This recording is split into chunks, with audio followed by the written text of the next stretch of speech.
Bom dia, pessoal. Estamos começando agora aqui a nossa palestra, né, de um panorama do desenvolvimento de jogos desde a década de 80. E eu vou ter o prazer aqui, estamos tendo o prazer de receber o nosso palestrante, professor Flávio Miranda, e vou falar algumas informações aqui das credenciais do nosso palestrante, né?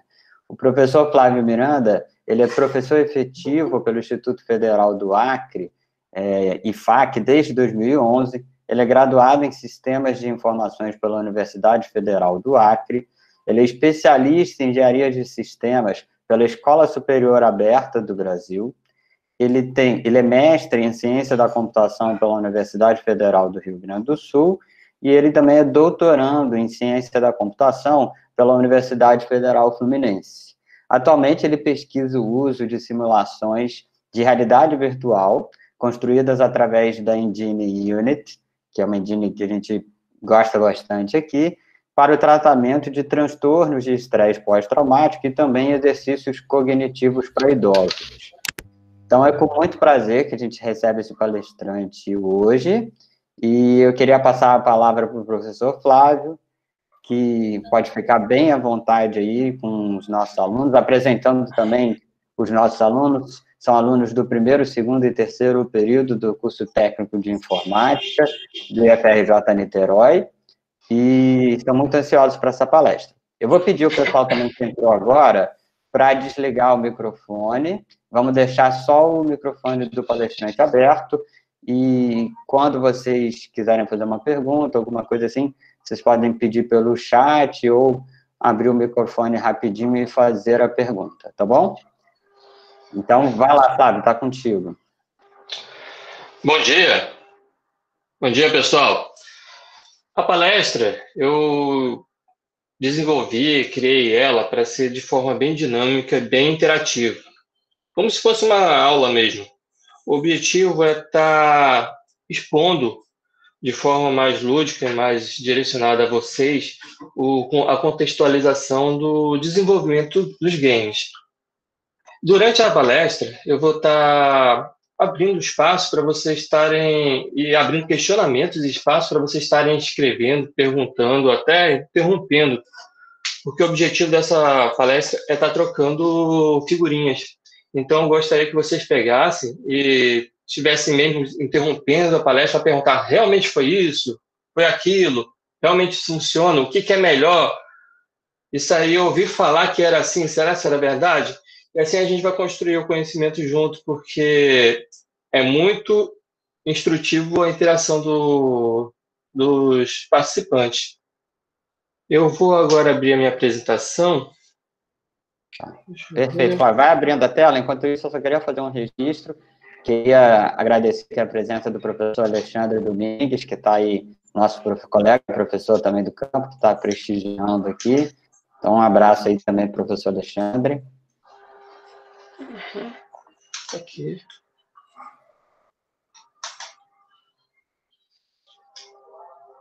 Pronto. Apareceu?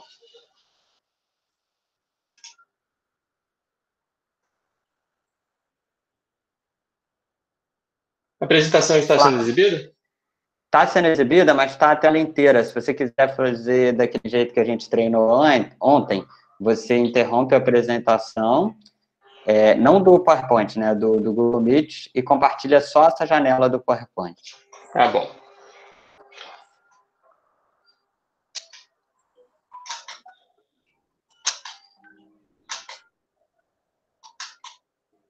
Pode ir nesse parar a apresentação, isso. Beleza, vamos lá. Janela. Vamos aqui.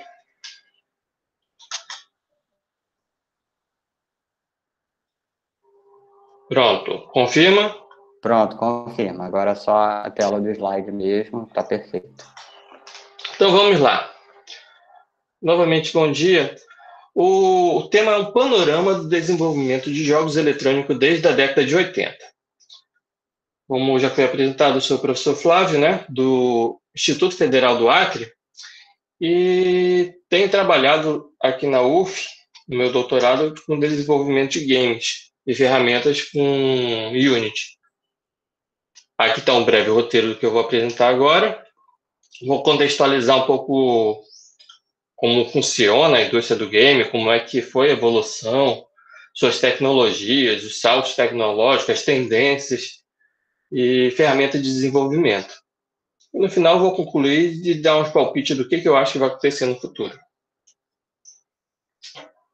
Já fui apresentado, então eu não vou tocar muito nesse assunto, mas basicamente eu já tenho 10 anos de experiência em universidades e institutos federais. Além disso, já desenvolvo game já há uns 16 anos.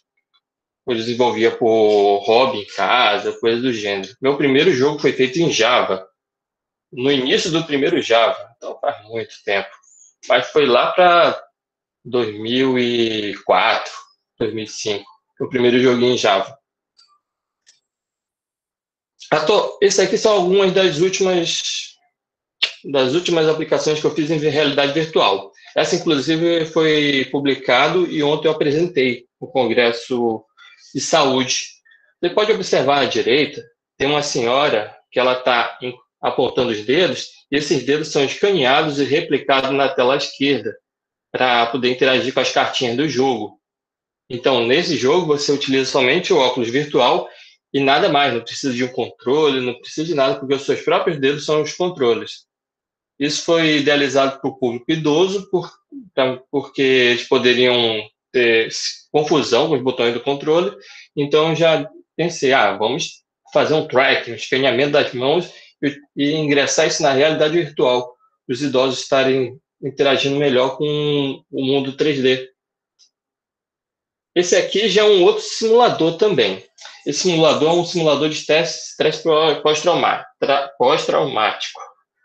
É quando as pessoas passam por algum acidente, assalto, violência, as pessoas guardam na sua memória traumas, né?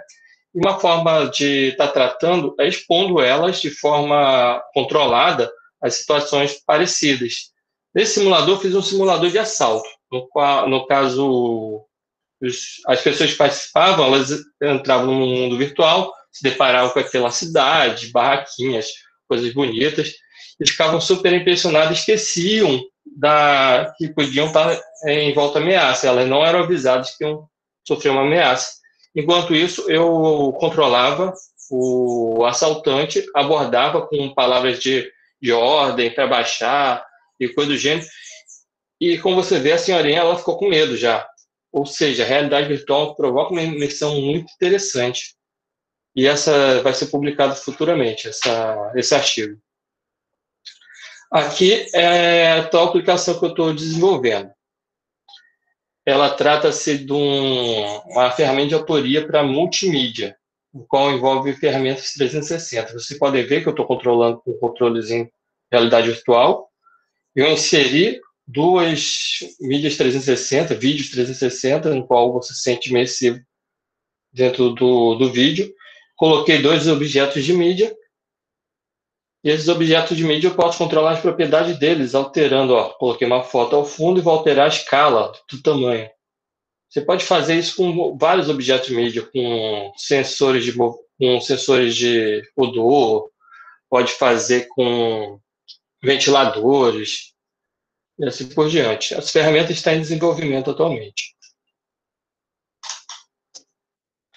Agora que eu mostrei o que eu estou fazendo, atualmente eu vou contextualizar um pouco como é que anda mundialmente a indústria de games.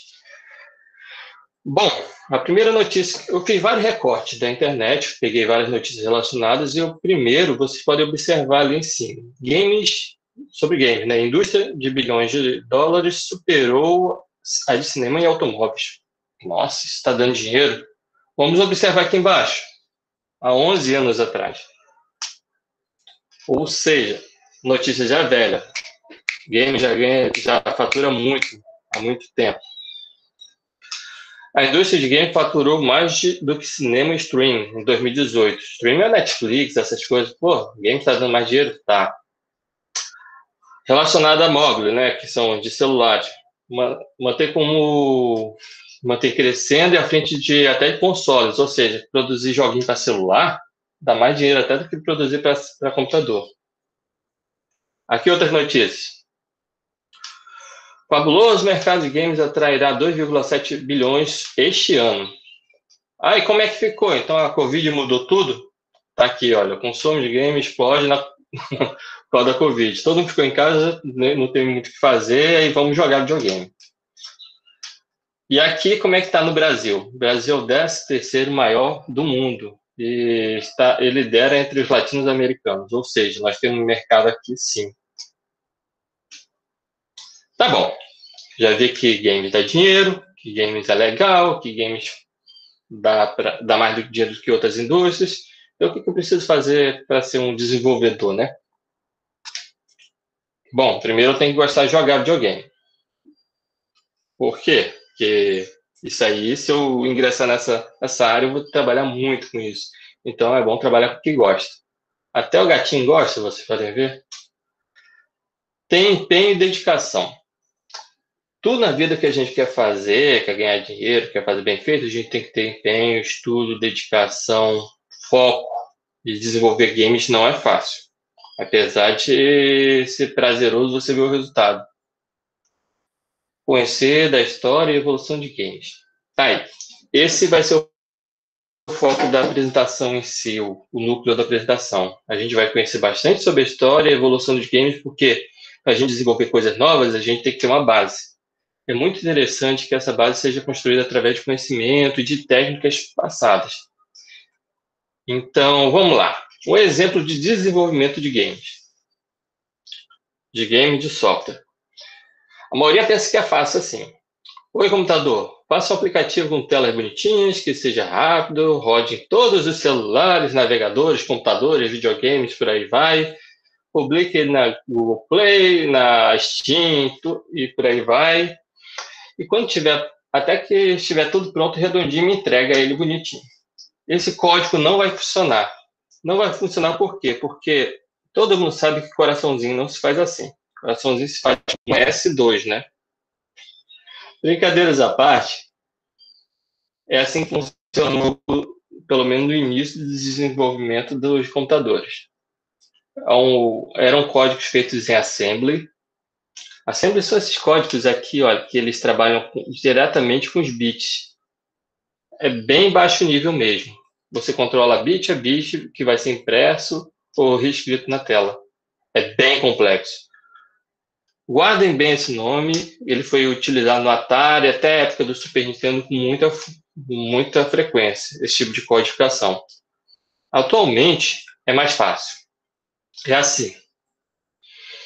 Esse aqui é a ferramenta Unreal. Mas tem a Unity também, várias outras que podem ser utilizadas. Eu utilizei a Unreal porque ela tem foco nisso, olha.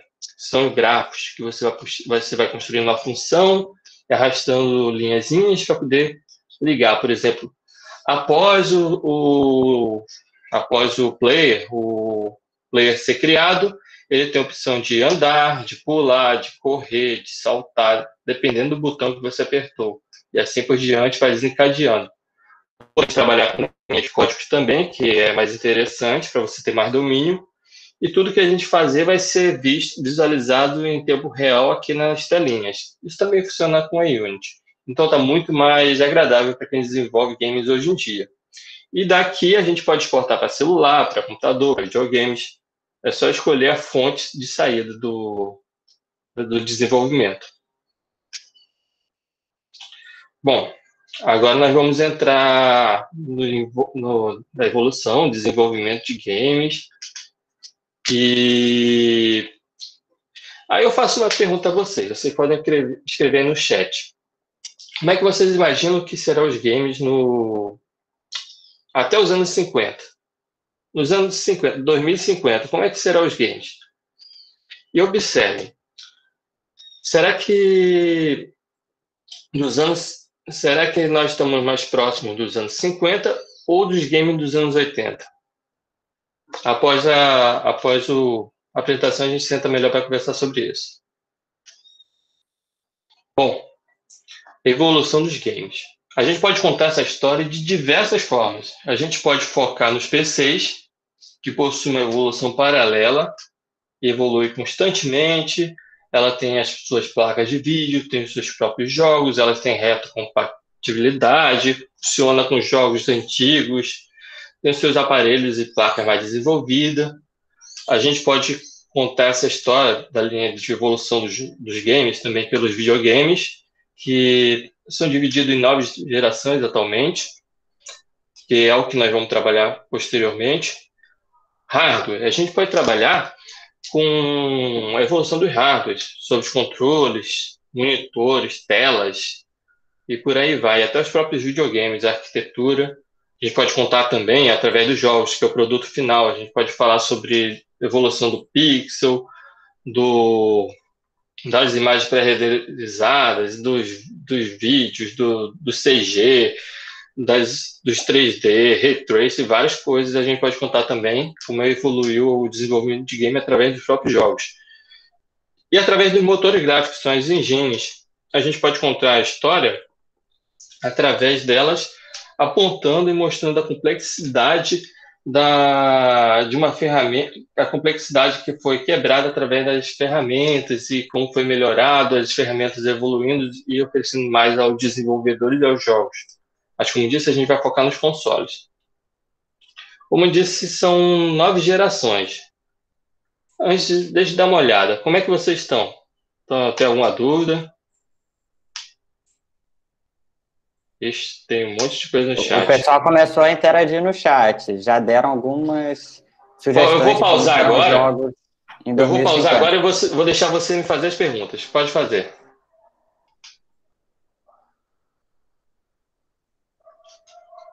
Ou prefere fazer ao final? Acho que eu só não entendi, professor Flávio, se a resposta sobre os jogos em 2050, você quer discutir elas agora ou mais para o final?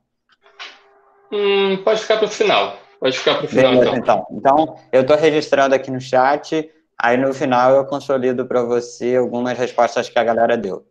Tá bom. Perfeito? Ótimo. Então, primeira geração. A maioria da garotada aqui não viveu essa geração. Eu mesmo peguei ela, mas já de usadas, e não vivi ela porque eu não sou da década de 70. Mas ela é necessária para contar como é que começou a indústria de games. A primeira geração é marcada por jogos caseiros, não conta os jogos que foram jogos caseiros, como computadores de bomba atômica, que também já era utilizado para fazer joguinho, e por aí vai. Mas vamos considerar os jogos caseiros. Se eu não me engano, criaram jogos de Pong que o videogame controlava somente as barrinhas, os números e aqueles bastõezinhos de fazer raquetada na bola, né?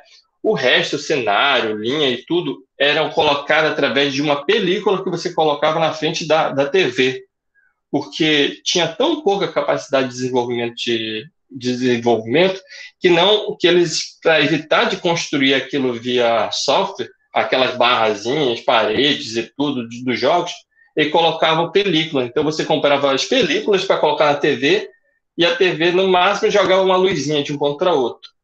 Nessa época você não comprava os cartuchos, você comprava o videogame inteiro que já vinha com um jogo. Mas aí foi o pontapé inicial. Segunda geração, que eu já considero videogame de verdade.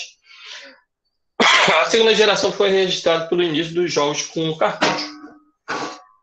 O carro-chefe dela foi o Atari 2600, mas como você pode ver aqui, tiveram vários outros. Mas o Atari 2600 e até o Atari 5200, que foi uma evolução do Atari 2600, são da mesma geração, porque eles trabalham com arquiteturas, com componentes de hardware bem parecidos. Também apareceram outros menores que não chamaram tanta atenção e até alguns portáteis.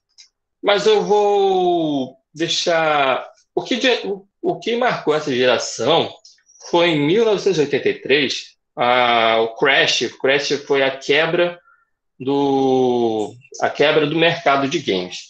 E foi provocado pelo seguinte: lembra daqueles códigos de assembly que eu disse anteriormente, que eram super difíceis? Muitas pessoas que já trabalhavam com computador achavam aquilo fácil. E começaram a encher o mercado de diversos jogos de Atari muito mal feito. Então, imagina você... Isso aí rolava mais no mercado externo. porque no Brasil não chegou isso, o Atari veio chegar lá para quase década de 90. Imagina você lá no mercado externo, nos Estados Unidos e outros países, você chegar e aquela prateleira abarrotada de joguinhos, tudo baratinho e só jogo porcaria. Desculpe a palavra, mas só jogo mal feito, borrado nas coxas. A empresa ela pegou abuso, pegou ranço, até que lançaram o tal do ET, do jogo do ET, que eu até botei uma figurazinha aqui embaixo. Esse jogo do ET criou um repúdio entre os consumidores a ponto de pegarem e jogarem, não comprarem mais nada após ele. A indústria quebrou, o Atari começou a quebrar as pernas, e a indústria como um todo de games ficou com não vou falar, uma má fama de ser explorador e desenvolver só coisa ruim. Isso marcou essa geração, apesar do Atari ser um ótimo videogame na época dele. O Atari também se caracterizava não por pixels. Se a gente entende, aquele jogo pixel usado, cheio de luzinhas, na verdade eram ligados zeros e uns para poder formar aqueles quadradinhos. Então eram códigos binários direto para gerar aquilo. Não era um pixel que era desenhado e reportado naquela imagem. E sim eram ligados através de código. Cada um daqueles quadradinhos eram construídos através de linhas de código. Aqui na terceira geração, uma geração muito querida por mim, porque foi a minha geração que basicamente eu entrei. E também adentrou muito forte no Brasil. O Atari veio entrar no Brasil juntamente com essa. Essa de terceira geração teve como destaque o Nintendinho e o Master System. O Master System entrou no Brasil de forma oficial, pela Tectoy, e o Nintendinho entrou no Brasil, por causa de política de governo da época, de forma pirata, não oficial pela Nintendo. Ela entrou com videogames equivalentes tipo Turbo Game, Phantom System e por aí vai. Mas dava suporte a todos os jogos do NES, né? Do Nintendinho. Essa geração, através do Nintendinho, foi responsável por restaurar a bagunça que foi criada pela geração anterior do Atari. Ela oferecia um hardware e uma tecnologia muito melhor do que a outra, que era feita através de iluminação de pixel, e evoluiu para para desenho em forma de pixel, pré-feito. Ou seja, eles criavam os personagens, ambientes de pixel antes e exportavam para dentro do jogo. Você pode observar aqui, à direita, dois exemplos. O Bart feito em pixel para o Master System, o Bart feito em pixel para o Nintendinho. Isso aqui refletia a tecnologia do equipamento na época. Vocês podem ver que o do Master System era bem mais bonito do que o do Nintendinho. Porém, você pode observar também que o controle do Nintendinho tem mais botão do que o do Master System. Então, a partir daí, criou aquela primeira guerrinha local, a primeira guerrinha de videogames. O meu é melhor nisso, é melhor naquilo outro. Mas, independente disso, nessa geração, eles tinham muita dificuldade de produzir música e voz digitalizada, faladas. Não tinha muita capacidade para isso. Então, eles focavam mais em objetos pulando, em cenários, etc., de forma mais simples. Observando também, nessa geração, como estava se recuperando do Crash de 83, não houveram videogames de portáteis. Quarta geração, a economia estava melhorando, o comércio de games estava melhorando, e nessa você já pode observar uma enxurrada de videogames no mercado, inclusive os portáteis, muitos portáteis nessa geração. Mas eles foram marcados pelo Super Nintendo e o Mega Drive. O Mega Drive foi muito forte no Brasil, até porque a Tectoy no Brasil ela era muito, através do Master System, ela ganhou muito mercado. Então aqui no Brasil muitas pessoas tiveram Mega Drive, apesar do restante do mundo não ter. Então, nessa geração, começou a guerra entre os consoles. Eu tenho meu Mega Drive, e meu Mega Drive é mais rápido do que o Super Nintendo. Aí o cara do Super Nintendo, eu tenho Super Nintendo, meu Super Nintendo tem som melhor do que o do Mega Drive, tem mais cores. E ficou aquela guerrinha de console. Mas então, para você produzir Aqui, vocês ainda produziam através daquele código de assembly, que era só no máximo um bloco de notas, construindo bit por bit. Até para construir um jogo de Street Fighter, assim, você tinha que fazer e lá construir, ingressar o objeto, colocar pixel por pixel, movimentação, tudo em assembly. Muito complicado na época. Mas já se utilizava esses equipamentos, são chamados kit de desenvolvimento. O kit de desenvolvimento desse é um hardware muito mais forte do que o videogame, utilizado para a gente fazer jogos melhores. Por isso que quando é anunciado, no caso esse aqui é do Super Nintendo, não tem nada a ver com o Super Nintendo final, mas esse aqui é o kit de desenvolvimento de jogo do Super Nintendo. É por isso que quando tem aquelas feiras, tipo E3, e eles vão anunciar jogos lindos e maravilhosos, eles estão rodando num hardware muito superior do que o que você tem na sua casa. Então eles exibem códigos de jogos muito lindos. Aí quando vai chegar na sua casa, não é nada daquilo, aquela enganação. É porque eles têm equipamentos muito mais fortes em casa para desenvolver o que eles estão vendendo para vocês. Essa geração também foi muito especial, por quê? Porque além dela evoluir os gráficos de 8 para 16 bits, que era o nível de regulamentação de tecnologia da época, eles ofereciam já sprites. Sprites são desenhos pixelados perfeitos, como eu falei anteriormente. Já ofereciam sprites melhores, mais velozes, e começou a engatear os jogos em CD, através do Sega CD e outros, e também através das vozes digitalizadas que eram oferecidas pelo Super Nintendo e o Mega Drive. Tipo assim, vozes, o Hadouken do Ryu começou a surgir, que antes era muito difícil fazer em videogame de 8-bit. Começou a engatear com vozes e através dos CDs com um pouco mais de espaço. Essa quinta geração, vamos lá. Essa quinta geração a maioria conhece, por mais que não tenha, até se não viveu, não teve um dele. Porque se caracteriza pelo PlayStation como o rei da geração.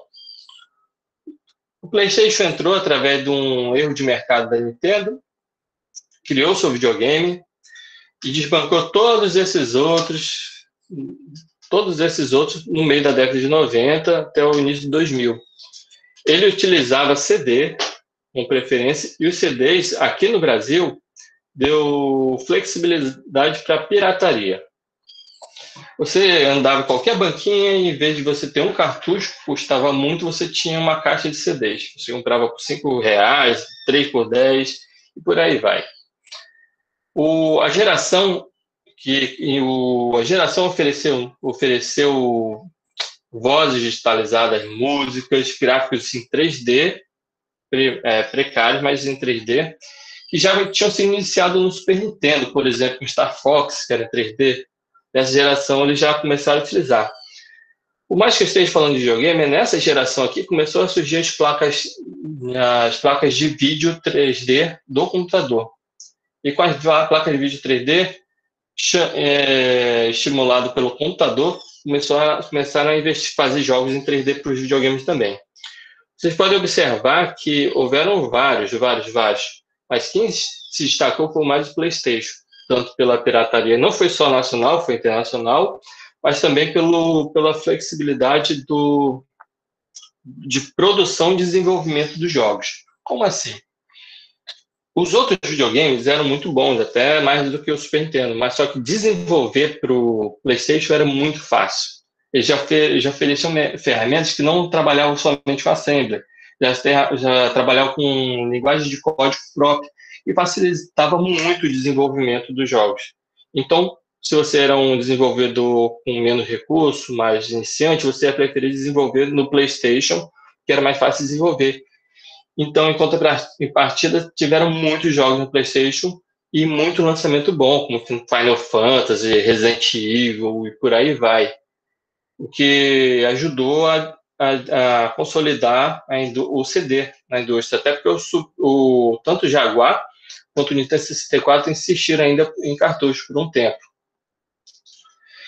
Então, nessa geração, a gente nota o seguinte: se você oferecer formas fáceis de desenvolvimento, o videogame, a plataforma, vai ter mais jogos. Isso foi replicado no futuro. Tá aí. Sexta geração. Nessa geração também, o PlayStation 2 veio, embalado do PlayStation 1 e derrubou um monte, já tínhamos um monte de portáteis aqui. A Nintendo ainda não era a rainha, mas já dominava o mercado de portáteis, porém perdeu totalmente o domínio dos consoles. O PlayStation 2, basicamente, ele oferecia um videogame não mais poderoso do que os outros, mas oferecia um videogame fácil de desenvolver, jogos, e com DVD. Se você botasse na balança um aparelho de DVD, era quase o mesmo preço do videogame. Então, você comprava o videogame e já vinha um DVD e o videogame junto. Isso agradou muito os consumidores da época, compraram em massa e tornou o PlayStation 2 o videogame mais vendido da sua geração. Até de todos os tempos. Vocês vão observar ali o GTA. O GTA começou apesar dele já sair para os computadores também, para outros, o GTA se tornou o que é hoje basicamente por causa do PlayStation, porque foi muito vendido no PlayStation. Nessa geração nós já tínhamos gráficos em 3D bem desenvolvidos, mas tínhamos limitações de hardware que não deixavam você exibir muitas coisas, objetos 3D em grande distância. Mas nessa geração já começou a desenvolver uma tecnologia que no computador já existia há muito tempo, que era a utilização de internet. O Dreamcast que eu tive, um Dreamcast, ele utilizava um modem discado e a gente conectava os jogos na internet e jogava online. O PlayStation você comprava à parte, o Nintendo GameCube também, o Xbox já utilizou mais isso. Mas esses quatro já tinham um hardware dedicados para utilizar a rede de internet para jogar. Eu joguei muito Unreal no Dreamcast, joguei RPGs online, tudo comecei a jogar nessa geração, apesar de ser muito inicial ainda. Mas nessa geração também se marcou pelo início da Microsoft, que ela ingressou no mercado com seu Xbox, que nessa época foi um desastre, mas foi necessário para eles entrarem no mercado. Sétima geração, acredito que todos conhecem essa geração. Ela foi marcada pelo Xbox 360, PlayStation 3 e o Wii. Eu tive o PlayStation 3 e o Wii. Eu lembro que o Wii foi o que mais vendeu nessa geração. Por quê? O Wii ele extrapolou aquela cultura de os gráficos são melhores. O Wii ofereceu um hardware mais barato, que é muito atraente ao consumidor final, e ofereceu o controle de movimento. Esse controle de movimento facilitou a criação de jogos novos, como Just Dance lá embaixo, e também aproximou um público que não jogava videogame até então, que é o pessoal que não gostava, não conseguia controlar um controlezinho simples. E através do controle de movimento, atraiu idosos, crianças, para jogos simples, como jogos de basquete, boliche. Então, ele ganhou o mercado e ultrapassou. Isso foi tão importante na indústria na época que os controles de movimentos, os acelerômetros, que são responsáveis pelo movimento, começaram a ingressar nos celulares iniciais da época. E tão importante que foi isso e influenciou tanto a empresa.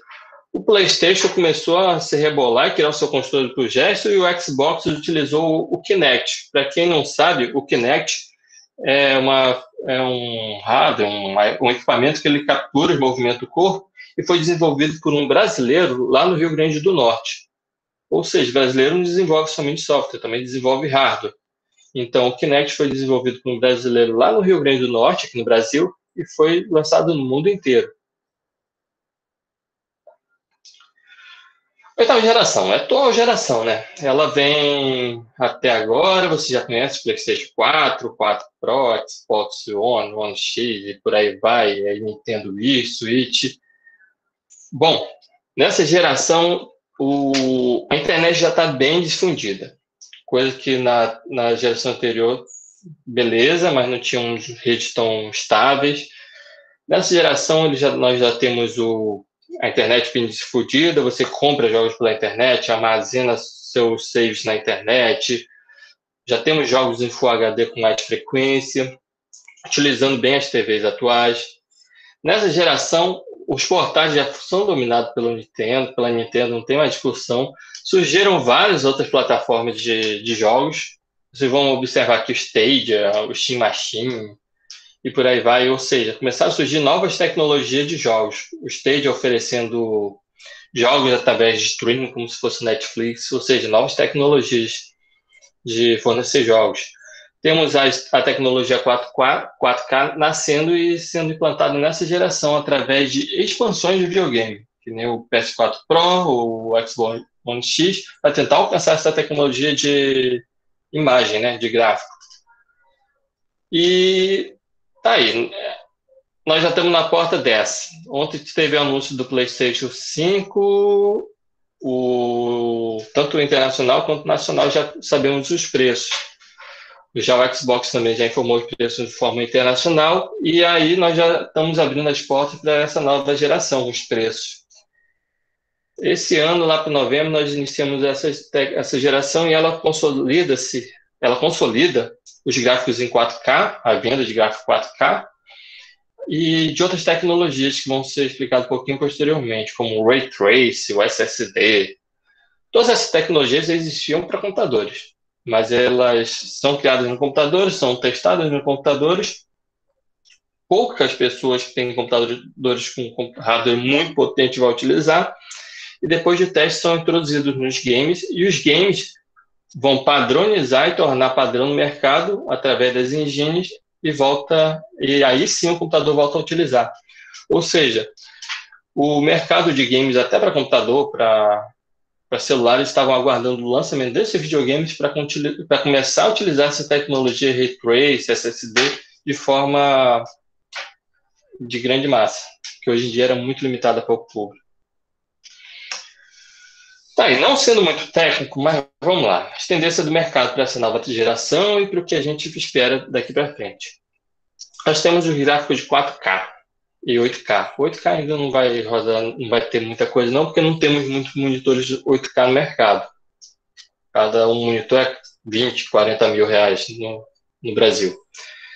Nós temos a tecnologia Ray Trace, que é o traçado da luz. Não vou ser muito técnico, mas você programa, por exemplo, nesse chão, que ele vai refletir a luz, ele vai ser um refletor de luz. Então, se esse chãozinho ver a luz da janela, ele vai refletir e vai enviar essa luz para o monitor, para quem está assistindo. Somente isso aí. Então, só isso aqui gasta muito processamento de computador ou de console. Então, só vai poder ser disponível nessa nova geração através da evolução. Nós temos inteligência artificial. A inteligência artificial, além de responder perguntas e detectar fotos e coisas do gênero, para games ela é utilizada para mascarar a imagem e oferecer uma imagem mais bonita. Ou seja, você vai poder entregar melhores imagens com uma imagem mais simples e menos trabalhada. Ou seja, vai poder fazer mais com menos. Realidade virtual é uma coisa que todo mundo já sabe como é, mas nem todo mundo usou ainda ou trabalha com isso. Realidade aumentada, eu vou mostrar um videozinho no final muito interessante de como é uma realidade aumentada, que é trazer para o mundo real objetos 3D. E jogos em streaming, nós já temos vários, temos o Stadia, temos o da Xbox e muitos oferecendo jogos para você jogar sem ter que ter o hardware ou algo instalado no seu computador. Para celular, os celulares são os preferenciais, porque você só precisa de uma tela. Então, a Microsoft já anunciou aí que o novo Xbox vai oferecer um plano de jogos, você vai ter um catálogo de mais de 100 jogos para jogar no seu celular sem ter nada instalado no celular, só o app chamando o jogo. Para isso, você vai ter que ter uma internet boa. E, como diz, jogos mobiles, né, que isso aí já é evidente que vende pra caramba, e é o que vocês, se forem trabalhar na área, vão trabalhar mais, que são jogos mobile que dão mais dinheiro. Eles são facilmente feitos, são facilmente disponibilizados na loja, e o retorno, você tem várias formas de retorno, através de propagandas, através de vendas diretas, através de vendas posteriores de skin, de atualização, várias formas de ganhar dinheiro. E o mobile, por ser celular, você já consegue desenvolver ele de forma mais simples e com menos trabalho. Quem tem um jogo para celular não exige tanto quanto um jogo para PlayStation. Falando em desenvolver, As ferramentas são atuais. Elas substituíram aquela antiga técnica de desenvolver linha de código focando nos pixels. Elas utilizam mais ferramentas voltadas de arrasta e salta, de combos, de liga, coisas do gênero. As linguagens de programação hoje mais utilizadas são Java, C Sharp, C++, para desenvolver games, mas existem outros. A modelagem que você vai construir os objetos 3D, cenário, tudo, mais utilizado é o Blender. É grátis e está sendo bem difundido. Até a indústria de filmes utiliza ela. E os motores gráficos principais hoje em dia são o Unreal e a Unity. A Unity é o que eu trabalho mais. Ela é muito parecida em interface gráfica, a interface de trabalho gráfica com a Unity, ou seja, se você trabalha bem com um, sabe trabalhar com o outro, ou já mais ou menos com o outro. A Unity roda em computadores de baixo recurso, sem placa de vídeo, no notebook você pode fazer joguinhos simples através da Unity. Por isso que esse é o meu foco de trabalhar com ele, porque no notebook simples, sem placa de vídeo, você já pode desenvolver jogos. Enquanto a Unreal, ela oferece gráficos mais desenvolvidos, mais bonitos, porém você necessita ter um computador bem potente para trabalhar com ele. Então, isso inviabiliza até o ensino, então, difusão da ferramenta. Que a Unreal é muito boa, porém ela é muito pesada. Está aqui, sobre as carreiras de desenvolvimento modernos. Nós temos a level design, como está escrito aí, conta as histórias de jogo, você vai modelar o cenário, por onde o personagem vai andar no cenário, por onde o personagem vai parar para conversar, se ele conversar aqui, o que ele vai fazer na frente. Então, ele constrói a história através do cenário. O game design, ele constrói os objetos do jogo, os personagens, árvores, mapa em si, e por aí vai.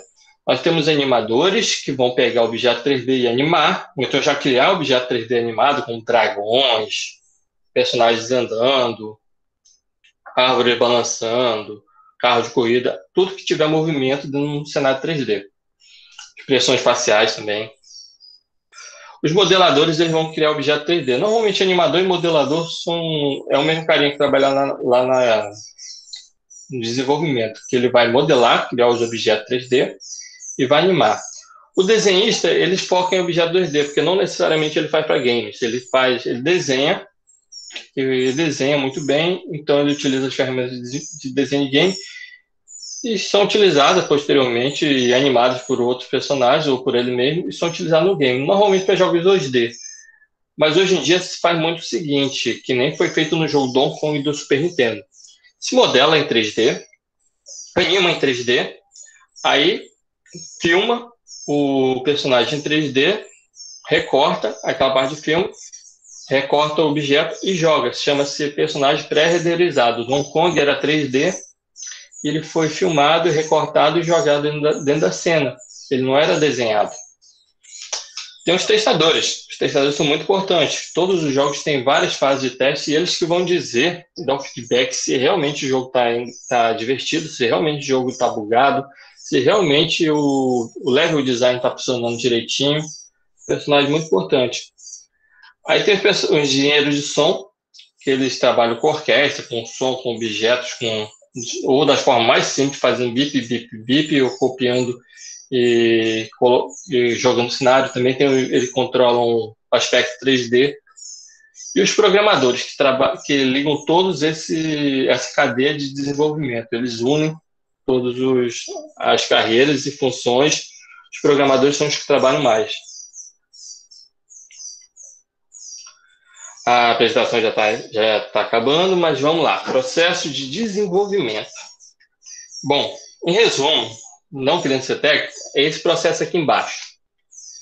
Tem um conceito, pré-produção, protótipo, produção, alfa, beta e outras categorias que pode ser chamada, e pós-produção. Esse aí é o processo normalmente, mas eu gostaria de focar no seguinte. Antes de você desenvolver o jogo, você tem que ter um planejamento, que é feito normalmente de forma básica através do GDD, que é o Game Design Document, que é um documento que explica tudo o que vai ocorrer no jogo, seja a história, a função dos objetos de game, do som, do desenrolar fase, explica tudinho do início ao final, porque às vezes você vai trabalhar com outras pessoas e as pessoas têm que interligar as ideias. E aí esse documento é responsável por interligar, e comunicar e definir o padrão para todo mundo trabalhar. As artes de conceitos, aqui como essa, são utilizados para os desenhistas e pessoal que vai trabalhar com a parte gráfica ter ideia de para onde ir, né? E nessa fase você já tem um pré-alfa. Pré-alfa é uma fase, um trecho de uma fase com alguma movimentação para você ter ideia de como é que vai ser o game.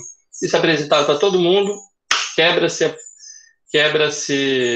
os paradigmas antigos e é assim que a gente vai trabalhar. Aí a gente entra em produção.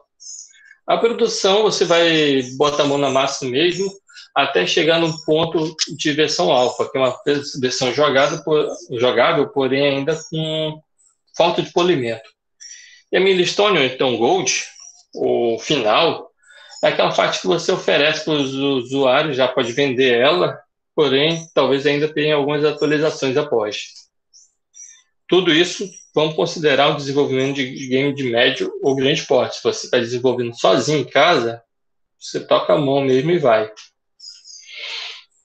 Tá aí, principais plataformas que você pode trabalhar e vender, ganhar seu dinheirinho, e montar uma empresa e vamos lá. Arcade. Nunca mais vi um arcade. Se você for em shoppings grandes, ainda tem alguns. Mas lá no Japão, em outros cantos do mundo, ainda são muito utilizados arcade. Temos os consoles, que você já conhece, os computadores, os celulares. Outras categorias que estão surgindo por aí são as de stream, que você pega o mesmo jogo, você pode replicar em qualquer tela. Nós temos jogos feitos direto para televisores, jogos feitos para navegadores, para redes sociais como o Facebook, para realidade virtual, tem no PlayStation, no computador. Nós temos várias... E temos até brinquedos eletrônicos. Eu vou mostrar agora, que eu achei muito interessante, vocês também vão achar. Antes disso, vamos observar jogos do mercado nacional que fizeram bastante sucesso aí fora, a nível internacional. Nós temos esse Horizon Chase Turbo, que foi inspirado num jogo de Super Nintendo, que lançou para PlayStation, Nintendo Switch, Xbox, celular, computador, já fizeram a atualização dele, vendendo pra caramba. Esse 99 Vidas também vendeu pra caramba na indústria, ou seja, vendeu muito. Esse aqui foi feito por uns youtubers e um jogo muito interessante, que ele é voltado para cânticos. Eles vão cantando e narrando o que o personagem está fazendo na hora. Muito interessante. Atualmente estamos na indústria nacional, o que está chamando atenção são esses dois jogos aí. 171 e o Rio. Um é jogo de tipo GTA no Brasil, muito interessante, eu tenho já uma cópia dele, já tenho testado. E o outro é o Rio, que vai lançar daqui a algum tempo, que é um tipo jogo de zumbi no Rio de Janeiro. Mas também está bem desenvolvido, está chamando bastante atenção. Tá aqui, um exemplo de realidade aumentada. Vocês observam que lançou esses dias na apresentação da Nintendo. É um carrinho de verdade, que tem uma câmera acoplada nele, que você enxerga pelo seu Nintendo Switch, os objetos em 3D inseridos através da câmera. Aí você taca caixa de tartaruga, você constrói o seu mapa, você bate nos outros personagens de forma virtual, enquanto seu carrinho está andando normalmente. Isso chama-se realidade aumentada. Foi utilizado também pela Nintendo no Pokémon, um Pokémon que teve uma fase que estava todo mundo correndo com seus celulares na rua, caçando o monstrinho virtual. Essa é uma área pouco explorada, mas facilmente programada nas ferramentas que nós temos hoje, como a Unity. E se for bem empregada, dá muito dinheiro. Quem diz que isso aí, para quem tem condição, vai comprar. É muito inteligente e é fácil de desenvolver. Você vai ficar mais no espaço da tela, no objeto 3D, escondendo ao espaço. para quem desenvolve, ver que isso é fácil de fazer. Porém, a ideia, todo mundo tem a ideia.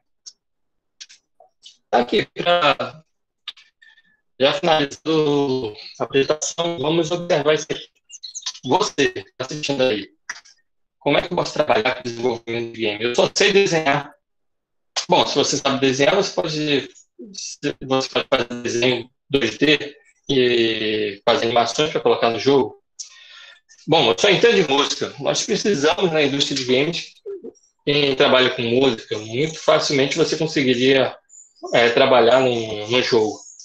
Sou bom somente em língua inglesa. Precisamos de tradutores, corretores. É na língua inglesa que você vai disponibilizar o seu jogo para fora, vai vender externamente e ganhar mais dinheiro em dólar, né? Então, super importante. Adoro história. História é uma coisa que cativa muita gente. Eu, particularmente, gosto muito de jogos que contam história. Então, se você conta história, você é um bom escritor, você vai ter um papel, principalmente na primeira fase de desenvolvimento de games. Só sei programar, como disse anteriormente. O programador liga toda a carreira de produção, ele está em todas as fases, ou seja, vai ter muito trabalho para quem sabe programar. Sou bom na propaganda. Os jogos que ganham mais dinheiro no mercado são os jogos que mais têm uma melhor propaganda. Eles se vendem melhor. Então você pode fazer encartes, divulgação, anúncios e tudo para vender bem o produto. Só sei jogar. Não sei programar, não sei nada. Bom, só sabe jogar, dá para você ser testador de game. Olha aí, já tem mais uma função. Dá para você testar, verificar os erros, se o jogo está bom, se está divertido, procurar bug. Já tem a sua função dentro da indústria de games. Não sou bom em nada. Não sei de nada. Bom, gente, sempre dá tempo da gente aprender, né? Se você quer, vamos sentar, vamos aprender, estudar, porque hoje em dia o que mais tem é material para aprender. Bom, e com isso eu fecho a apresentação. Vou abrir para perguntas, agora a gente vai se focar nas perguntas. Muito obrigado pela atenção e sintam-se à vontade para perguntar o que acharem melhor e vamos conversar agora. Valeu, obrigado, Flávio. Eu já tenho algumas perguntas no chat, mas eu vou dar a oportunidade primeiro do pessoal que quiser, mesmo que já tenha feito a pergunta no chat, falar aí para ter mais liberdade e tal. Aí, depois, na sequência, eu falo as perguntas do chat. Então, vamos ver qual vai ser o primeiro corajoso aí. Quiser fazer algum comentário ou alguma pergunta, fica à vontade.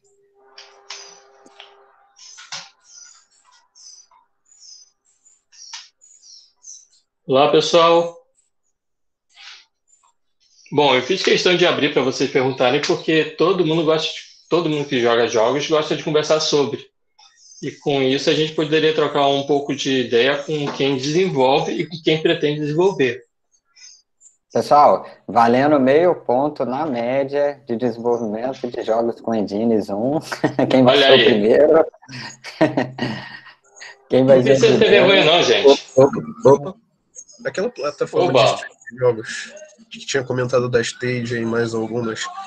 Eu soube de notícias, você até disse que foi nessa geração anterior, mas até hoje não vi nada, tipo, sendo executado, sabe? Nenhuma notícia sobre, além de que existiria.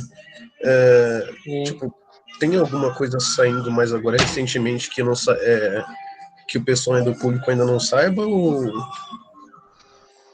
Tem sim, eu estou tentando abrir agora no meu celular. Eu sou um dos participantes do Xbox, do Xbox, e eu tenho acesso a jogos. Eu estou procurando aqui no meu celular agora.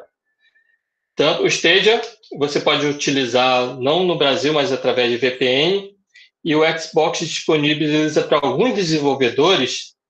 Eu estou procurando aqui no meu celular. Que para a gente testar a plataforma deles. Eu digo que eu já joguei os principais jogos do Xbox, eles ofereceram 20 jogos, estou procurando aqui, 20 jogos, e todos rodaram lisinho, tranquilo no meu celular. Então, se eu não me engano, é o xCloud. Essa eu desinstalei. Mas sim, nós tivemos a primeira geração disso, que foi em 2006, e tinha uma ferramenta que já oferecia isso dentro do próprio Brasil. mas não deu muito certo. O problema do streaming é mais o consumidor final. Estou procurando aqui, não estou achando. O consumidor final. O consumidor final precisa ter uma internet muito boa, porque você até tendo o servidor fora do país, se você tiver uma conexão boa, o jogo vai rodar direitinho. Por experiência própria, como eu disse, ai que raiva, joguei isso essa semana.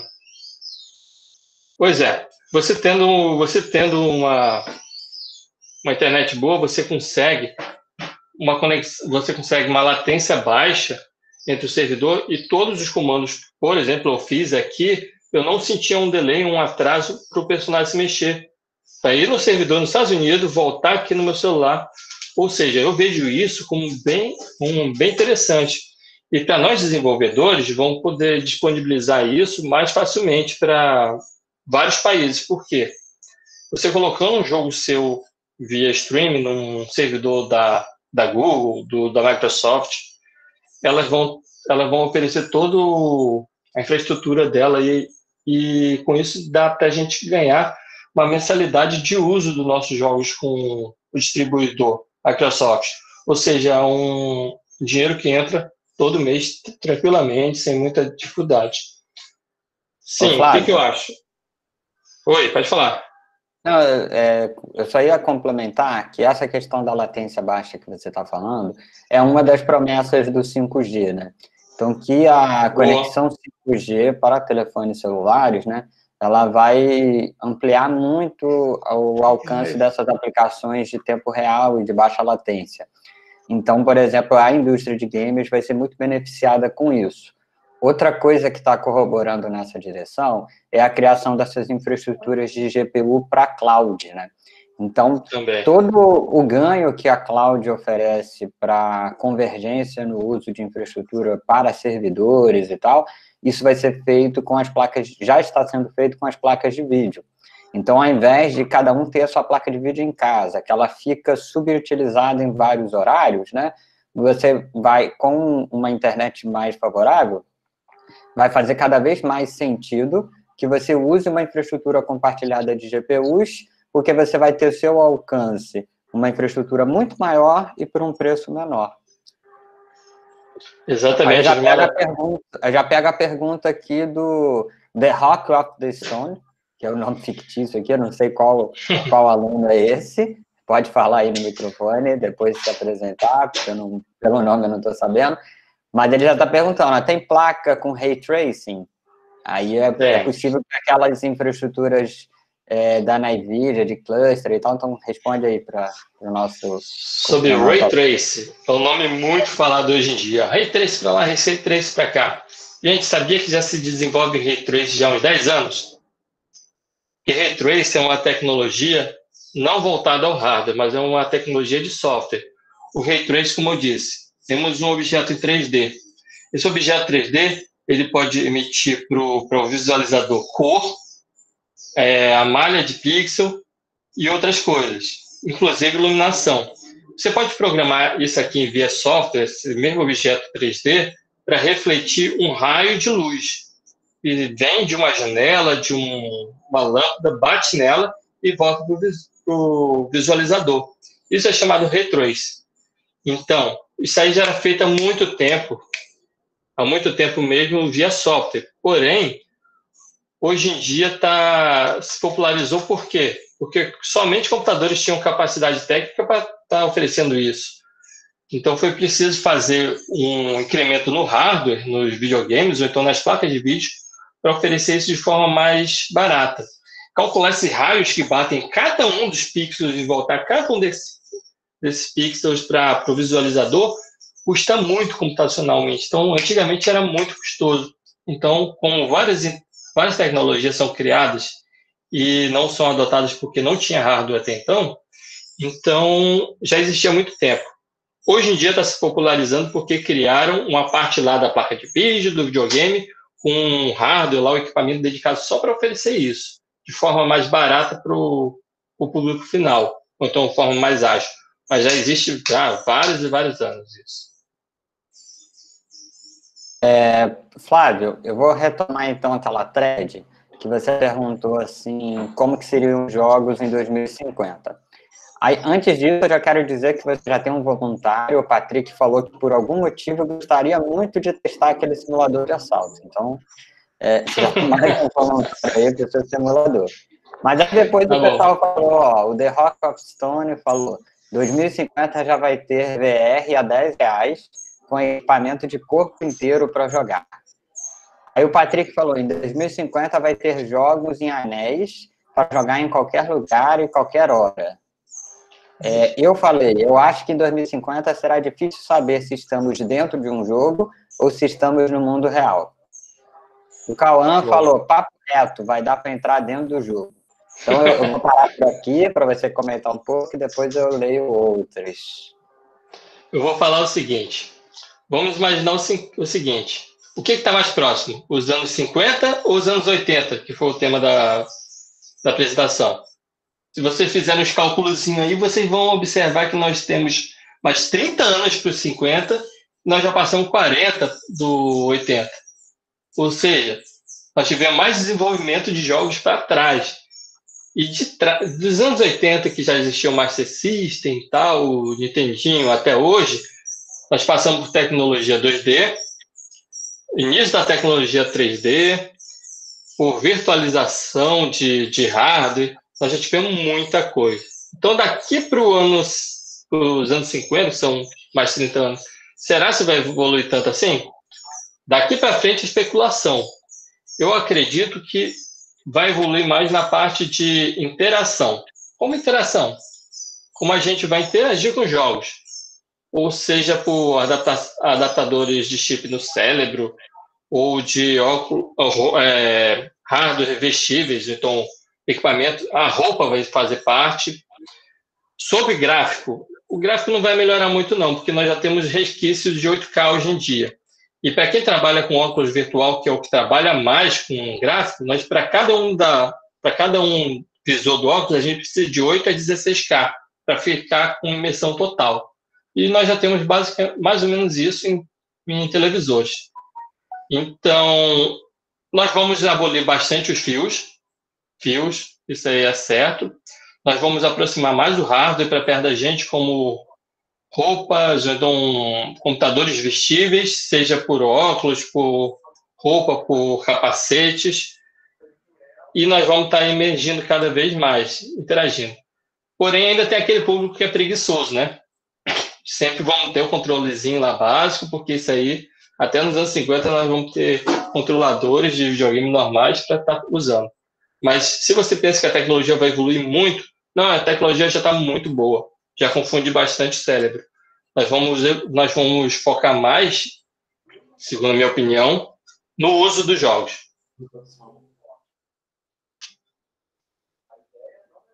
Mais perguntas? Perfeito, Flávio. Vou falar mais algumas opiniões.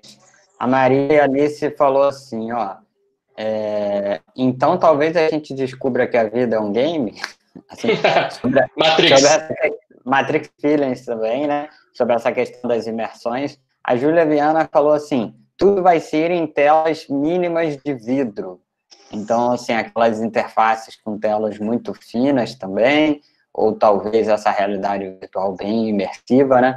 O professor Alexandre Domingues falou, talvez em 2050 tenhamos algo que não use movimentos físicos, mas influencie diretamente na mente a impressão do jogo. Então, acho que talvez nessa linha que você falou desse chip implantado no cérebro, né? O Jorge Rodrigo falou, em 2050 estaremos criando universos paralelos só para jogar um simulador da vida, né? Então, não sei se eu entendi bem, mas acho que o pessoal vai estar tão jogando que às vezes ele vai querer simular como que era a vida antes, né? Não sei se foi isso. E muita gente fez referência a esse filme Jogador Número 1. Então, não sei se você quer comentar um pouquinho aí dessas aí, até a gente chegar nas próximas. Bom, primeiro, sobre o implante no cérebro, se vocês conhecem o Elon Musk, que é um bilionário lá dos Estados Unidos, que fez o carro Tesla e tal, está mandando foguete para Marte, ele já anunciou que já tem um chip e já está usando chip em experimentos com porcos e quer implantar no cérebro das pessoas. O que esse chip vai fazer? Vai aumentar a velocidade de pensamento do humano e vai interagir o humano com outras coisas de forma externa. Já existe esse chip, já está em experimentação. A gente assusta-se ou não. Outras coisas são umas lentes que eles já estão também desenvolvendo, que as lentes fazem a gente enxergar, entre outras coisas, entre coisas de objetos de mundo virtual, faz a gente enxergar cores que a gente não consegue enxergar, tipo o aspecto infravermelho, que a gente, com os olhos normais humanos, não enxerga, mas vai ser uma evolução. Sobre se a gente está numa Matrix ou não, eu acho que não, mas futuramente a gente pode, os futuros podem vivenciar isso. Porque você introduzindo o chip no cérebro, esse mesmo chip pode estimular uma sensação diferente, uma sensação falsa. Então a pessoa vai estar sendo entorpecida, ou então vivenciando uma coisa que não é verdade, é uma forma de Matrix. Mais alguma pergunta? Beleza, tenho mais algumas aqui ainda, ó. O Mikael, né, falou assim, eu acho que em 2050 não terá um gráfico tão grande, mas sim na forma de jogar. Eu acho que tem muito a ver com isso que você tem falado, né? Uhum. Que não é, talvez o campo de evolução não seja mais a realidade dos gráficos, porque está cada vez mais realista, mas sim na interface com o humano, né? Então, essas questões que você tem falado. O Matheus Veloso falou, acho que em 2050 vamos ter algo próximo a alguns consoles de filmes e tal, como do filme Jogador Número 1 e o Nerve Gear, do S-World Art Online. Então, são outras referências aqui. E o Matheus Monteiro falou, se vocês se interessam muito na história dos games, eu recomendo a série GDLK, tem na Netflix. Tem GDLK, legendado, boa série. Essa abordagem que eu escolhi botar na palestra, relacionado ao que nós já vivemos antes e o que nós podemos viver posteriormente, estimula a gente a pensar o seguinte: mercado. Será que é bom a gente estar investindo tanto conhecimento, tanto tempo, pregar tanto tempo em melhorar o gráfico? Ou será o que vai realmente interessar no futuro não é o gráfico, porque as placas de vídeo já vão oferecer muitos gráficos bons, as ferramentas já vão oferecer bastante ferramentas para isso? Será que não é mais interessante eu evoluir a realidade aumentada, então a interação com objetos no mundo virtual? Isso pode ser uma deixa para a gente ganhar dinheiro e estar se antecipando no mercado. Sobre o jogador número 1, que todo mundo está falando aí. O jogador número 1 é um Matrix atual, vamos botar assim. Eles são jogadores que eles vestem os seus avatares virtuais e vão interagir um com o outro. Isso já existe basicamente atualmente, porém não de forma tão imersiva. Mas é uma tendência, isso aí pode acontecer futuramente, sim. E continuando as perguntas. Então, tá quase acabando aqui as perguntas que o pessoal tinha falado. Eu queria comentar, abrir então uma nova thread aqui com você. Você falou sobre diversas carreiras ali, né, de que as pessoas podem trabalhar. O pessoal pode ser que esteja com algum tempo livre, então eu queria que a gente sugerisse alguns tipos de conteúdo, algumas estratégias para a galera que quiser começar a fazer algumas coisas. Então, começando pelo Blender, né, que é um software livre para essa parte de modelagem 3D e tal, que pode ser usado tanto para modelagem de objetos físicos, para que eles possam ser impressos em impressoras 3D, como pode ser feito para modelar cenários, né? Então, você pode modelar a sua casa, pode modelar a casa que você queria construir, e pode transformar tudo isso num cenário de games, ou pode modelar um personagem. Então, eu queria saber se você tem sugestões, se é uma boa procurar esse tipo de conteúdo no YouTube, quais são as estratégias, primeiro, para essa parte de modelagem 3D, como que você acha que a galera que se interessa poderia se iniciar nesse meio e aprender mais sobre o assunto?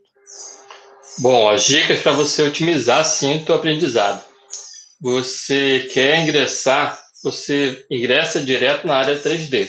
Porque a 2D não é boa? Não, nada disso. O 3D é uma versão ampliada do 2D, né? O 3D. Então, se você é um bom desenhista 3D, você vai conseguir também desenhar bem em 2D. Blender, eu recomendo ela, por quê?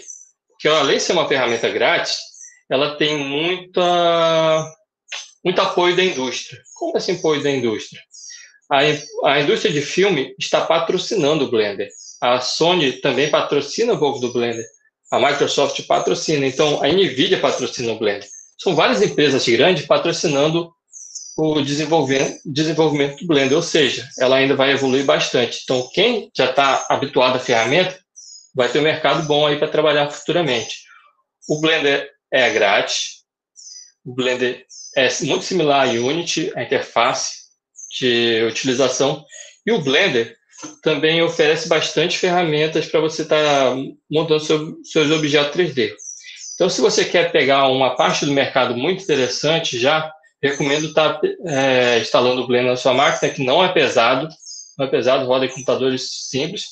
E com isso, você vai pegar e vai entrar no YouTube e digitar como fazer personagem em Blender, como fazer objeto em Blender. Vai ter muita coisa. E com o seu aprendizado, você vai poder exportar o seu produto final, tanto para jogos, quanto para a área de engenharia, a área de propaganda, a área de marketing, para fazer objeto 3D para aparecer na TV, objeto 3D para poder ser vendido para sites, para mercado. Não vai ter restrição somente com jogos. O bom design de Blender tem um mercado bem amplo. Perfeito, Flávio. Então, acho que é isso. Para quem quiser aprender sobre esse assunto, procure no YouTube, lá tem muito conteúdo bom. E dá uma olhada nas avaliações, no ratings do vídeo, se o vídeo já foi assistido por muitas pessoas e tal. E tem diversas playlists lá com treinamentos. Eu já fui dar uma conferida e vi que tem bastante conteúdo sobre isso. Outra carreira ainda ligada a essa questão de desenvolvimento de games, e eu aproveito aqui para dizer que o Patrick também confirmou no chat, né, que tem playlists. Então, quem quiser compartilhar os links aí com a galera, pode compartilhar aqui no chat. Mas retomando a questão das carreiras, né, de desenvolvimento de games, aí eu queria falar assim, sempre tem, igual time de futebol, tem aquela disputa da questão das engines, né? E a galera, cada uma defende muito a sua engine favorita, né? Então, tem uma galera que gosta do Unreal, você já comentou que ela é um pouco mais pesada, tem a galera da Unity, e tem algumas pessoas também aqui na nossa audiência que estão estudando o Godot, ou Godot e tal. Então, e tem outras engines também de 2D, para web e tal, não sei o quê. Então, eu queria que você comentasse um pouco sobre as engines, se, à medida da pessoa que aprende uma engine, se aquele conhecimento pode ser aproveitado para as outras engines, qual que é a linguagem de programação que o pessoal, porque geralmente essas engines aceitam mais de uma linguagem de programação. Então, qual que é a linguagem de programação que você acha que o pessoal deve focar no estudo e aprendizado para que ele possa usar melhor esse conhecimento para trabalhar em diferentes estúdios de games que usam diferentes engines e tal. Então, essa tarefa aí agora, assim, desenrola esse assunto aí. Durante a palestra, eu citei que os primeiros jogos eram desenvolvidos em Assembly. Assembly praticamente ninguém trabalha mais hoje, porque Assembly é muito complicado. Após isso, essa linguagem foi substituída pelo C++. O C++, ela compila os códigos diretamente no hardware de forma bem eficiente. O C++ tem muito suporte para alcançar os equipamentos, independente se é virtual, computador, jogos, etc. Então, primeiramente, eu recomendo você estudar C++. A Unity trabalha, por exemplo, com C++? Não, é C#. Porém, quem sabe bem uma linguagem vai saber trabalhar bastante com as outras. Agora, voltando para as engines. Tem CryEngine, Godot, Unreal, Unity, tem muitas engines. Game Maker, que é para 2D. Então, normalmente, o cara que sabe trabalhar bem com uma vai conseguir migrar para outra com facilidade, que já tem a lógica de como é que funcionam os objetos, etc. Então, a migração de uma para outra é fácil. Porém, você tem que se focar no seguinte: você vai trabalhar com um jogo realista, um jogo para celular, de público menos exigente. Se for realista, cai direto na Unity. Na Unity não, na Unreal ou na CryEngine. Porém, o mercado é mais favorável para jogos menos exigentes. Então, vamos lá focar numa ferramenta mais leve, que nem a Unity. Eu trabalho com a Unity porque, além dela ser leve e trabalhar em qualquer canto, ela tem bastante suporte de material. Você também, aqui no Brasil, como é difícil ter escolas especializadas nas ferramentas específicas, então você vai ter que trabalhar muito pela internet. E o que é mais difundido? É a Unity. Então, se eu quero aprender alguma coisa, você define qual é o foco do teu trabalho. Vai ser desenvolver para games para celular? Pega uma ferramenta leve. Game Maker também, mas se eu não me engano, a Game Maker é paga. A Unity também é paga. A Unity e até o Unreal é paga a partir de uma venda, tem umas regras lá, mas todas elas permitem você utilizar inicialmente. Então, instala, baixa, vai testando. Eu recomendo utilizar Blender para fazer a parte 3D e Unity para desenvolver o jogo.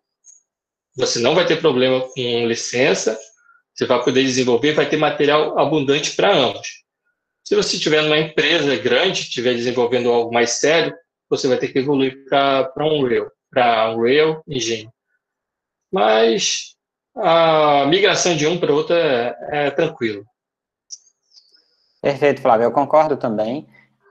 Os alunos aqui ainda não tiveram as disciplinas de jogos previstas no currículo deles, porque são nos períodos mais avançados, né?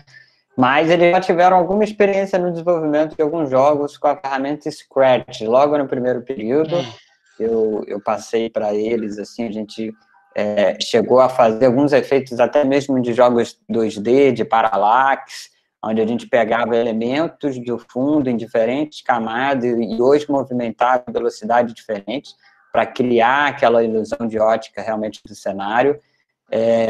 Nós chegamos a criar alguns jogos do estilo Angry Birds e tal, e uma coisa legal é porque a gente fazia a aplicação de alguns conceitos físicos, né? Então, assim, eu sei que nas engines você já tem isso mais pronto, né, a questão da gravidade e tal, não sei o quê, onde você traz a física para dentro do jogo.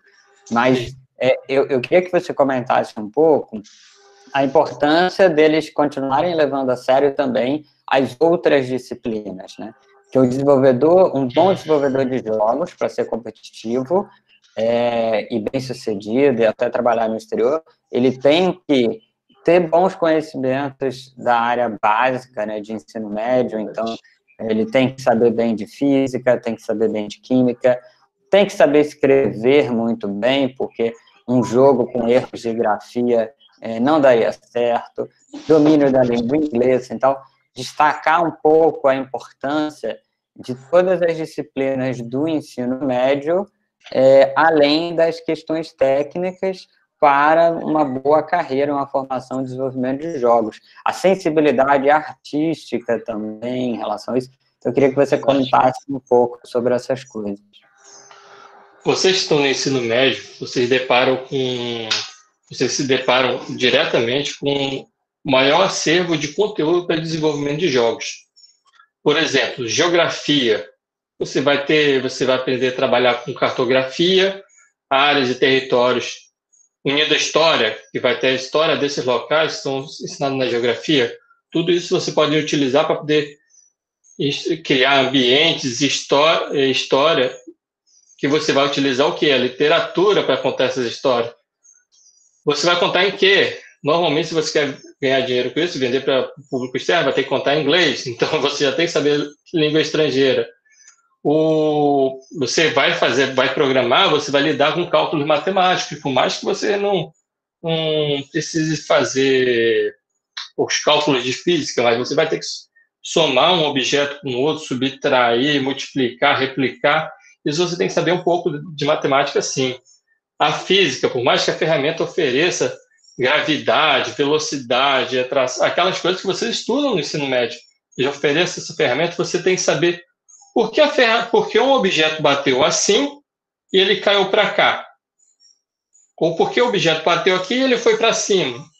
Então, isso é o conceito básico de física. Isso a ferramenta faz e você tem que prever o que ela vai fazer para você ajustar qual é o objetivo da sua programação. Então, vocês estão cercados de bastante conteúdo para desenvolvimento de games e às vezes não percebem. O engraçado é que hoje em dia eu trabalho e eu fico já pensando, como professor, né? Eu faço o jogo, isso aqui eu poderia fazer uma ferramenta para dar para o professor de física utilizar nas aulas dele. Como é que funciona a luz, a refração, difração, convexo e côncavo. Tem muita coisa que a gente utiliza no desenvolvimento de games que vem dos ensino médio. E meus alunos, normalmente, quando eu ofereço, vão fazer ferramenta para auxiliar o ensino de física, o ensino de matemática. Ou seja, foque nos estudos, foque em todas as disciplinas, porque todas elas podem, uma hora ou outra, servir para você. Para que eu vou utilizar aquela equação de Bhaskara? Uma hora você pode utilizar, sim, no desenvolvimento de games, nem faz ideia.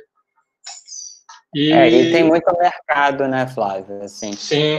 Tem um projeto open source que é da UC Davis, uma Universidade da Califórnia de Davis, que é o Sandbox, que ele usa um Kinect apontado para uma caixa de areia, e à medida que o aluno vai movimentando os montes de areia, né, nessa caixa de areia, ele vai fazendo com realidade aumentada, ele vai projetando. Então, se você cava um buraco na areia, ele interpreta que aquilo ali se transforma num lago, né? Então, é bem legal, não sei para quem já viu esse projeto, eu estou colocando aqui o link aqui agora no chat, mas ele fala justamente do uso aí do Kinect e realidade aumentada para o ensino de geografia, sobretudo dessa área de relevos e tal, não sei o quê. E é uma coisa assim que dá para fazer, eu mesmo estava vendo para a gente montar um desse lá no nosso campus e tal. Então, tem muita coisa interessante. Queria disponibilizar mais uma vez para a galera, não sei se eu perdi alguma pergunta lá no chat. O Micael Monteiro estava perguntando já há algum tempo aqui, e essa pergunta ficou um pouco lá atrás, mas ele estava perguntando assim, como que foi a sua experiência de jogar online no Dreamcast, né, que foi aquela coisa, como que era a interação como que era jogar online lá no Dreamcast, lá naquele início, e como que isso evoluiu até hoje, né, então, para você fazer esse comentário. Sobre essa fase da minha vida sobre o Dreamcast. O Dreamcast lançou em 99. Em 99, no ano 2000 eu comprei ele. Eu nasci no Rio de Janeiro, fui criado no Rio de Janeiro e passei por um concurso lá no Acre e fui morar lá nessa época. Engraçado que eu comprei meu Dreamcast e na época a internet dele funcionava através daqueles modem discado, que a maioria de vocês deve conhecer, mas o modem ligava para uma central telefônica através de um chat, aí conectava e retornava a internet para você. A incrível internet de 36K.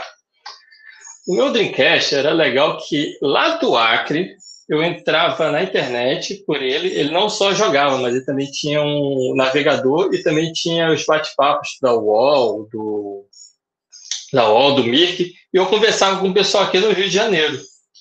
E muitas vezes o pessoal tentava pegar o meu IP, tentava entrar na minha máquina e via que eu não tinha arquivos dentro do meu computador quando me hackeava, quem tinha tecnologia boa.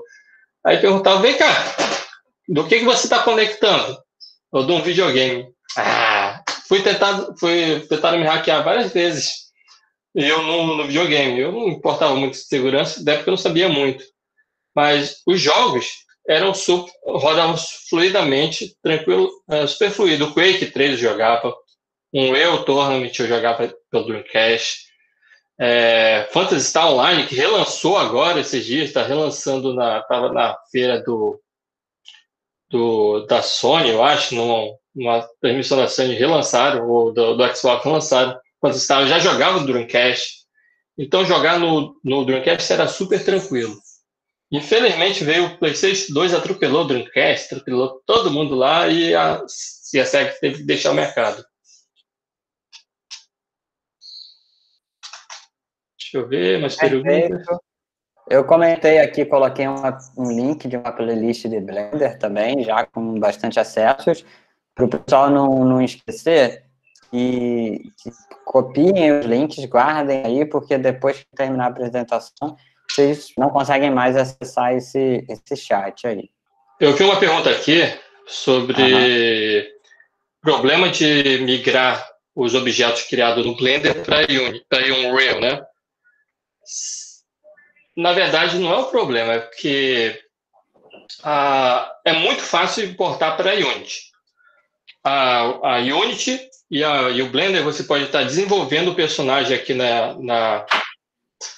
no Blender, salvar e automaticamente já aparece na Unreal, se você faz a importação de forma correta.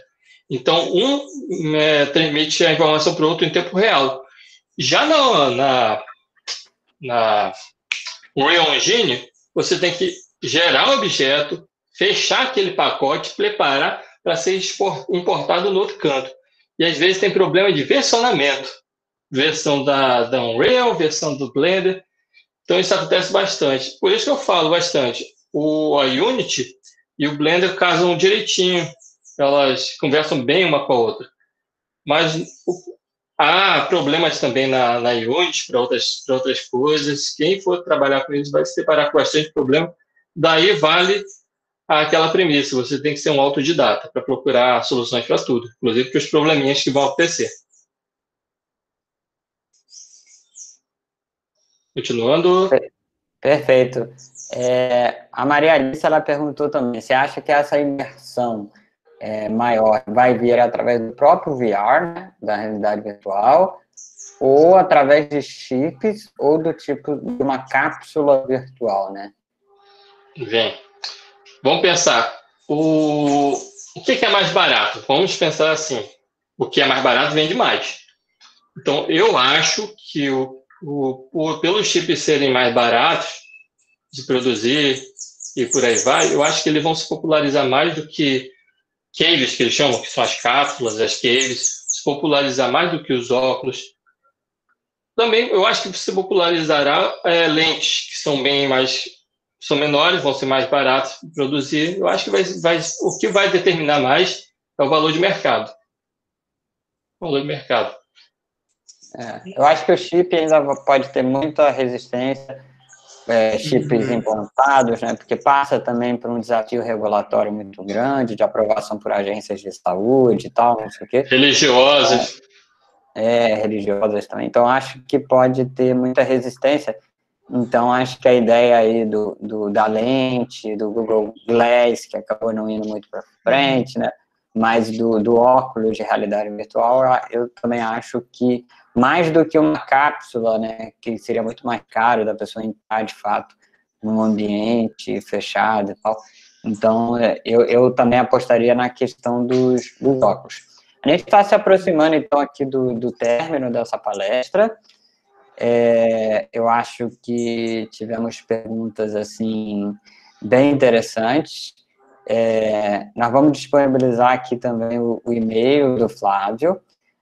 Muito em breve aqui os alunos já vão estar cursando as disciplinas de games, e como esse ano é o ano da Semana Nacional de Ciência e Tecnologia na área de Inteligência Artificial, então, para encerrar, eu queria que você comentasse um pouco sobre como a inteligência artificial vai afetar ou pode afetar o desenvolvimento de games, né? Recentemente, numa palestra anterior, alguém me perguntou assim, e o GPT-3, eu tenho ouvido bastante também, que é uma tecnologia de inteligência artificial capaz de gerar textos, né? Então, eu queria que você falasse dessas tecnologias, o quanto elas podem contribuir para o desenvolvimento de games, né? E o quanto o papel do desenvolvedor de games pode ser afetado ou em função de alguma dessas tecnologias, se ele pode ser substituído facilmente, mas mais focado na primeira questão, que é como os games podem ser beneficiados com essas tecnologias mais recentes na área de inteligência artificial. Bom, primeiramente, eu não sou especialista da área de inteligência artificial, mas eu tenho um pouco de conhecimento porque está invadindo bastante a área de games. Bom, primeiramente, toda inteligência artificial trabalha com o seguinte: você programa, ou então você insere dados numa interface da inteligência artificial. Com isso, ela vai aprender, vai gerar o campo de conhecimento e utilizar empregar em algo, seja visualização de imagem, conversa por texto, voz e por aí vai. Nos games também está acontecendo isso. A última geração de placas de vídeo da NVIDIA, que é essa 30 alguma coisa, 3070, 80, 90 está sendo lançada agora, ela está evoluindo para incluir em hardware espaços reservados para inteligência artificial. Por quê? A inteligência artificial nos games pode prover velocidade em processamento de imagem. Como assim? Através de inserir várias imagens de games anteriores, foi montada uma base de conhecimento da inteligência artificial que prevê que se tem um branco aqui, provavelmente tem outro branco do lado. E sabendo isso, ela pode reconstruir toda a redondeza de quadros por técnicas de forma artificial pela inteligência artificial, provendo, por exemplo, gráficos de 720p, que é uma resolução HD de baixa resolução para HD, e aumentá-la até 4K. E às vezes ainda tendo uma qualidade melhor, porque a inteligência artificial vai prover um filtro artificial removendo a granulação dos pixels em volta. Ou seja, hoje em dia, a NVIDIA, por exemplo, está disponibilizando em suas placas uma parte de hardware só para trabalhar com prevenção do que vai vir na imagem posterior. Ou seja, ele pega uma imagem de um frame, ele já pega o de trás, já reconstrói baseando nesse, já prevendo o que pode acontecer no posterior, um após o outro. Isso já vinha sendo pregado em técnicas de vídeo, mas só que ele está sendo feito agora através de inteligência artificial. Outra coisa que pode ser trabalhado em IA é, por exemplo, a inteligência artificial sabe que o personagem vai andar por um caminho em formato de S no cenário. Em formato de S no cenário. Então, ele pode pegar os objetos 3D fora do cenário não visível e já cortar o processamento ou diminuir a resolução. Por exemplo, se ele sabe que sempre o personagem vai andar naquele caminho, sempre está olhando naquela direção onde estiver andando, ele vai aumentar o número de pixels de gráfico naquela resolução, deixando as bordas que não são bem vistas pelo nosso cérebro em menor resolução, economizando processamento gráfico. Então, a inteligência artificial dentro dos games está sendo utilizada para otimizar os jogos e deixá-los menos custosos para serem desenvolvidos, dando mais fluidez de frames e resoluções melhores. Perfeito, acho que foram excelentes observações. Eu acho que tem muita coisa surgindo nessa área de inteligência artificial. Então, uma das coisas é a sintetização de vozes, né? Então, você vai conseguir colocar, reproduzir timbres de vozes, né, de pessoas famosas, né? Então, se hoje você tem, por exemplo, um filme dublado com a voz de um ator famoso ou alguma coisa assim, você vai poder ter num jogo, de forma dinâmica, a voz daquele mesmo ator gerada em tempo real, com um timbre exatamente igual, com as mesmas nuances da voz, com a realidade do seu jogo, interagindo, falando o seu nome e tal. Então, esse processamento de linguagem natural para você poder conversar com o jogo e tal. Então, acho que, assim, realmente a inteligência artificial, além do gráfico, mas principalmente nessa interação com o humano, na escuta e no natural language understanding, né, no entendimento da linguagem natural, não somente no processamento da linguagem natural, são essas siglas, né, do NLP, que é o Natural Language Processing, o Natural Language Understanding, né, o entendimento, o processamento de linguagem natural, que vão poder incrementar muito ainda a interação das pessoas com jogos, fazendo que os jogos fiquem cada vez mais parecidos com filmes e, num segundo momento, mais parecido com interações reais que você tenha com pessoas, né? Então, acho que é um cenário muito promissor para o desenvolvimento de games. O nosso curso técnico de informática é um curso que endereça de forma inovadora essa questão de games, porque geralmente os cursos técnicos de informática não endereçam esse assunto, e isso só foi possível graças a uma consulta com alunos do 9º ano, na qual nós vimos o interesse deles, isso lá por volta de 2016, quando a gente começou a projetar esse curso, e então nós percebemos tanto essa necessidade do mercado, como essa cobrança, esse interesse pelos alunos do 9º ano, que estavam ali logo antes de ingressar no ensino médio. Então a galera aqui vai ter muita sorte de receber aí uma formação atual nessa área de desenvolvimento de games, com um currículo muito novo, com as tecnologias mais atuais, e tendo acesso a máquinas de ponta, igual nós temos já lá no Instituto, e que estamos ansiosos para recebê-los assim que a gente puder fazer isso em segurança. Então, acho que é isso. Queria agradecer muito ao professor Flávio, queria agradecer a cada pessoa que ficou aí até o final da palestra. Nós vamos também disponibilizar essa palestra aqui no YouTube para você mandar aí para os seus amigos e tal, e divulgar aí esse conteúdo que foi bem interessante aí. Então, Flávio, pode falar suas palavras finais aí e a gente encerra aqui a transmissão de hoje. Valeu, obrigado aí. Bom, gostaria de agradecer a participação de todos, afinal, foi feito para vocês e idealizado para vocês participarem. Não é sempre que a gente tem a oportunidade de estar conversando sobre o que a gente gosta e, além disso, tendo um aproveito para saber como é que está o mercado. Eu já fui adolescente como a maioria aí e sei muito bem que a gente cria muitas fantasias, mas às vezes a nossa fantasia pode se tornar realidade. E muitos de vocês podem estar sonhando em ser desenvolvedor, ficar rico ganhando.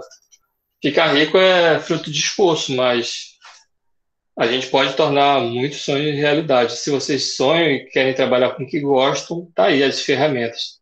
Esse é um pontapé inicial, vamos começar a trabalhar nisso.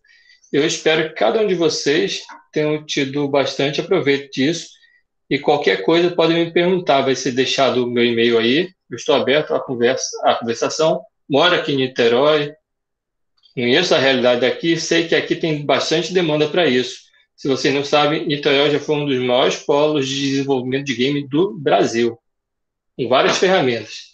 Inclusive aquele Horizon Chase lá tem fase de Niterói, justamente porque os desenvolvedores saíram daqui. Então, eu espero que vocês tenham um bom restante do dia, um bom final de semana e bons estudos. Foquem bastante no professor Luiz, que ele tem bastante ambição de crescimento para vocês. E aproveitem. Agradeço pela participação de todos e fica por aqui. Valeu, Flávio. Muito obrigado pelas palavras. Obrigado pelo pessoal aqui que falou no chat também. Obrigado pela palestra maravilhosa. Um ótimo dia. Meu dia começou bem com essa palestra e tal. Ótima palestra, muito bom dia. S2, coraçõezinhos e tal. Então, o pessoal gostou bastante, Flávio. E fiquei feliz de saber. Vamos retomar essa tradição da cidade de Niterói no desenvolvimento de jogos. Então, já estamos fazendo lá parceria, através de você também, com o pessoal do Game Jam. Então, teremos alunos nossos participando dos próximos Game Jam. E assim que tivermos aí a galera já realizando as disciplinas, eu espero que tenhamos um fluxo contínuo de alunos no Game Jam. Então, vou passar, o Patrick está perguntando exatamente isso, a gente já está conversando com o organizador do Game Jam, e em breve vamos passar mais informações.